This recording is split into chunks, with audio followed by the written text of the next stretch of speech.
This is David Kurtz for TPM Media. We're reporting from Obama's national headquarters in downtown Chicago. It's Monday, November 3rd, 2008. I'm joined by Obama's National Field Director, Jon Carson. Jon, this is what you guys have been pointing to for the last 18 months. What are you focusing on these last 2 days, key states that are going to make a difference for you guys?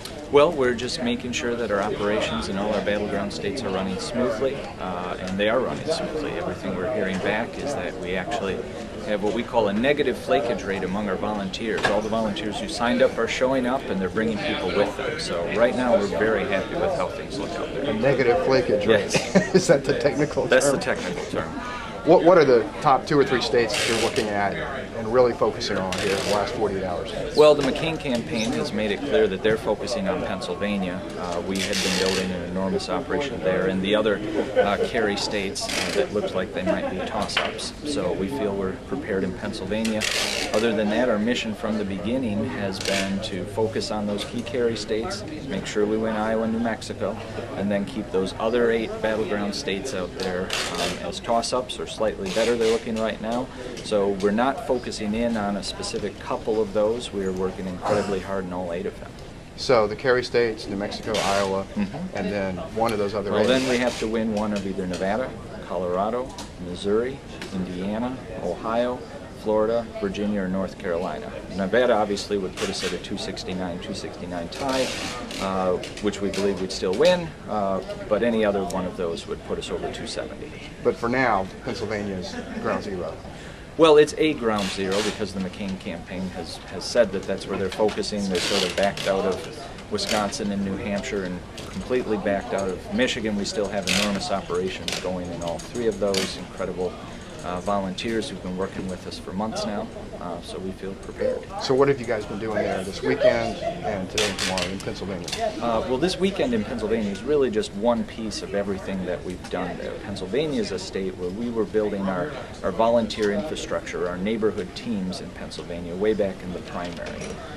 And so we spent this entire summer focusing on that volunteer infrastructure. We didn't focus on how many doors did they knock or how many calls did they make, but how strong was that volunteer infrastructure of neighborhood team leaders, their teams, and all of the volunteers that work for them. Then we went through an enormous registration phase where we literally, I believe the makeup of the electorate in Pennsylvania has been changed significantly.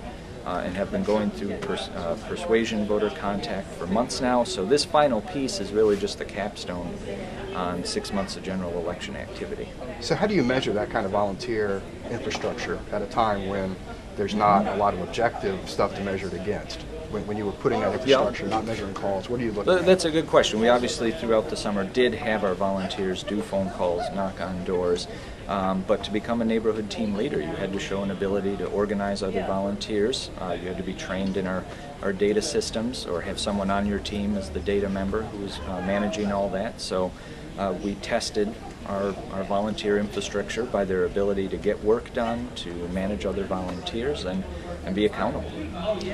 When we were talking before off camera, you were saying that there's sort of a misperception that GOTV stuff starts, the weekend before the election, and that's when it's make or break time. But that's right. You said in some states it was making or breaking 5 months ago.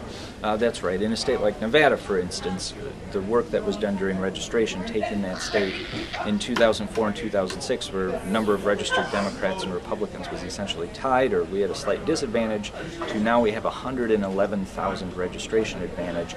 That was as key a component as early vote in GOTV. Wherever there is no excuse early vote, we have been telling our supporters about their opportunities to vote from the very beginning of that early vote, and in places where there isn't, Virginia, Pennsylvania, Missouri, we've been talking to our supporters and sporadic voting Democrats for months now. I think there's still, in sort of the political world, a slow reaction to all the early voting. I mean, what the numbers that I think we saw this morning were 27 million ballots have been cast already in this election. Yes. How has that fundamentally changed your strategy in states with early voting? And frankly, what impact does that have on the national campaign? Well, it didn't change our strategy because it was a part of our strategy from the very beginning. We had a lot of experience with early voting in the primaries, North Carolina being a key learning ground for us on early voting. So the two things are, first of all, weeks before early voting even starts, we are intently focused on letting all of our supporters in these states with early voting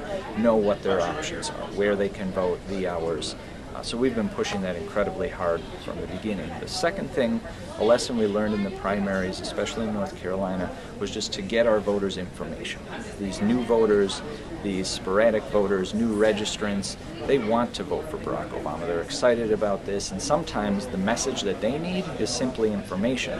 So that's why we created our website, voteforchange.com, where over 750,000 people just in the 11 battleground states with early voting looked up their early voting location. Registered hundreds and hundreds of thousands of voters through that website.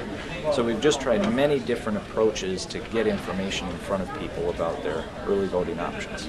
We've been covering a lot different voter disenfranchisement stories, Republican legal challenges to voting. As you go into this last 24, 48 hours, where are the areas that you're keeping an eye on for those sorts of problems to crop up? Well, again, we're keeping an eye on that everywhere. Sure, but the key points, I mean, are there any flashpoints that are of concern? Well, we've been tracking those flashpoints for a long, long time and have been dealing with them. In many of these states, I think we've been very successful in, first of all, making sure that there's enough booths and extra hours for early voting. So a lot more people, I think, have been able to early vote. Worked very hard with county clerks and election officials to make sure that the proper number of voting machines and workers are at these locations. So we have coverage in every single battleground state, are watching this closely, but I actually think it's going to be a pretty smooth process. Do you?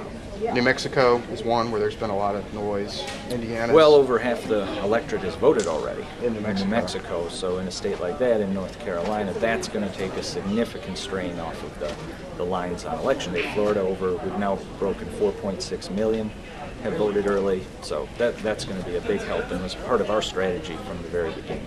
Indiana and Ohio are two others where there's been noise about early voting, where yes, the Republicans, I believe things are going to go smoothly tomorrow. The Republicans are doing the same tricks that they always do, and we're very aggressively watching them, but so far we're happy with how this has all worked out. With the case in Ohio, for instance, was resolved in the voters' favor. Those voters, like Joe the plumber, who could have been disenfranchised by that, are going to be able to vote tomorrow. Great. Thank you for your time, John. This is David Kurtz for TPM Media. We'll talk to you soon.